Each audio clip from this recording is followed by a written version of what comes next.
भिरिया सिटी थाणे ते DSP Bhiria city Abdul Sattar Ujjan, CIA incharge Yar Mohammad Rind, SHO Bhiria city Rana Jamshed Rajput जी प्रेस कॉन्फ्रेंस।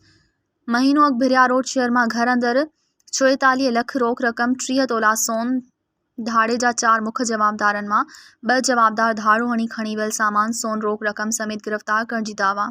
इन सिलसिले में DSP Abdul Sattar Ujjan, CIA incharge Yar Mohammad Rind, SHO Bhiria city Rana Jamshed, SHO Bhiria road Mashooq Ali Kerio, SHO Ghulam Qadir Gorchani ऐं ॿियनि सां गॾु भिरिया सिटी थाणे ते प्रेस कॉन्फ्रेंस कंदे चयो त 1 महीनो अॻु भिरिया रोड वासी मशहूर कारोबारी शख़्सियत इक़बाल महर जे घर मां लॻल धाड़े, जंहिंमें 44 लख रुपया रोक, 30 तोला सोन ऐं ॿियो सामान फुर करे फ़रार थी विया हुआ। जंहिं बाद पुलिस जदीद टेक्नोलॉजी जो इस्तेमाल कंदे जवाबदार अलीगुल हकड़ो जावेद उर्फ पप्पू मल्हा असद ऐवान रिज़वान मलिक खे फुर थियल सामान समेत गिरफ़्तार करे वरितो। हिन ॿुधायो त फुर थियल सामान मां 5 लख रोक रक़म ऐं 12 तोला सोना ज़ेवर, 5 मोबाइल फ़ोन ऐं गैर क़ानूनी हथियार समेत गिरफ़्तार करे वरितो आहे। हिन चयो त केस में ॼाणायल 2 जवाबदार रूपोश आहिनि, जिन खे बि जल्द गिरफ़्तार कयो वेंदो।